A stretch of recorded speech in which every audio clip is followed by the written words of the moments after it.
Ben ritrovati amici di Radio Rossonera, buongiorno qui dalla radio, è il 21 giugno del 2024, ben ritrovati a tutti, saluta Enrico Boiani, ciao Henry. Ciao, buongiorno a tutti, ben ritrovati. Beh, noi siamo in studio, così a spanne, Non siamo a casa nostra? non siamo nemmeno a Milano, quindi per forza di cose si era più o meno intuito, vi diciamo tra poco, restate con noi, diciamo dove siamo. Obbligo di riscatto, quindi le ultime del mercato del Milan, ma io direi fare un piccolo passo indietro, ovvero a quello che in realtà abbiamo visto e intravisto, e scoprirete dopo perché abbiamo solo magari intravisto, ovvero la partita di ieri sera dell'Italia. Non è andata benissimo. Piccola Italia qua in mezzo a noi, Harry. Niente di che la partita di ieri degli azzurri, praticamente inesistenti in attacco. Hanno sofferto, però alla fine, insomma, un punteggio che ci lascia vivi Sì, aspettando la Croazia. piccola Italia, piccolo like che vi chiediamo a questo video, piccolo commento che vi chiediamo qua sotto, piccola iscrizione se non vi siete ancora iscritti. Quindi mi raccomando, continuate a supportarci. Scrivete nei commenti, secondo voi dove siamo? Dove siamo? Esatto, provate a indovinare il posto in cui siamo, non Senza. c'entra il calciomercato, ve lo dico. Eh, No, perché non c'entra il calciomercato. eh. Comunque, detto ciò, un'Italia brutta più che piccola per quanto mi riguarda, cioè poche idee, tanta difesa, da un certo punto di vista è anche andata bene, no? Perché alla fine hai preso solo un gol, però davanti veramente iper sterili e la Spagna poteva fare altri 4-5 gol, ma proprio tranquilli, tra una traversa, un paio di ottime parate di Donnarumma. Cioè, è stata una partita molto complicata, speriamo che non comprometta la qualificazione almeno agli ottavi. Ecco.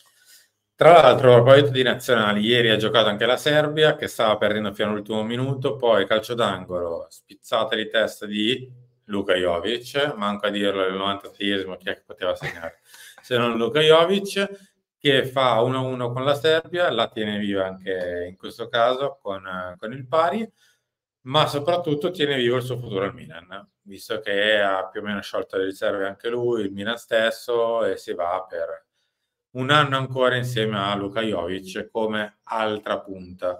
Non riesco a dargli ancora seconda o terza. Esatto, Altra punta. io mi auguro che sia altra punta perché seconda punta la vedo, cioè lo vedo non inadeguato, però ha già dimostrato di non fare bene. Cioè, se deve giocare da solo e reggersi l'attacco sulle sue spalle, ha dimostrato di non riuscire a farlo. Ha dimostrato di essere veramente tanto importante entrando dalla panchina insieme a un altro attaccante, perché comunque con un attaccante in più lui ha le potenzialità e le caratteristiche per dar fastidio, come di fatto tra l'altro ha fatto ieri con la sua nazionale, però ecco, come seconda punta come punta diciamo bonus da inserire in certe situazioni, magari da far giocare in certi contesti, perché no? Ecco. Assolutamente sì. Per quanto riguarda Jovic, quindi dubbi pochi anche per il prossimo nome. Sì, dai, vai su quella. Prego. No, Figurati. ma Va questa bene. mattina la Gazzetta dello Sport continua eh, Continua la parola giusta. a parlare, a spingere il nome di Emerson Royal per la fascia di destra. Oggi si fa un identikit ancora più quasi approfondito, no? E personale, come se davvero fosse un nome molto concreto per la fascia di destra, molto forte, su cui il Milan punta. Non lo so, di terzini destri ce ne sono tanti, mi verrebbe a dire. Scrivete nei commenti un terzino adesso che viene in mente. Eh, però evidentemente è quello che convince un po' di più, è anche forse un'operazione, non so, più semplice rispetto ad altre, perché Boh, comunque è un forse giocatore sì. in uscita dal Tottenham, l'ingaggio non è faraonico, non lo so, Non è mai stato smentito, però, eh, ecco, questo depone a suo favore, nel senso che il Milan non ha mai detto no, lui no, non lo seguiamo nemmeno, non ci interessa. Su Emerson Royale invece sì, insomma, sì, la smentita non è mai arrivata. sai, non è un mistero, a me non scalda per essere, diciamo così, Poi faranno educati. come con me, con Pulisic, che se arriva e fa bene, tra un anno sono qui a dirti pazienza. il direttore era lo stesso che non voleva. No, ma ci sta, ognuno ha le proprie idee, i propri pensieri, i propri gusti. A me non ho mai detto, credo, nulla negli acquisti dell'anno scorso, o quasi. Qua ti Questo sbilanci. acquisto non mi entusiasma, onestamente, per niente. A proposito di Altri, tipo smentite, quelli che vedete qui sotto che scorrono, sì. a proposito di Mm. smentite, c'è un'altra cosa che è stata, un'altra notizia, tra virgolette, che è stata smentita, no? Di Mm. recente, ed è quella che riguarda rullo dei tamburi, nome nuovo, no, Sì, Joshua beh, sì, Zirkzee. Jordan. C'è da Jordan Zirkzee, smentire. esatto, Jordan sì. C'è da smentire Jordan Zirkzee, nel senso che l'idea più o meno che era nata nel giro di 24 ore, nelle 24 ore è anche morta. E quindi Perché non si sa. no, beh, Scelte.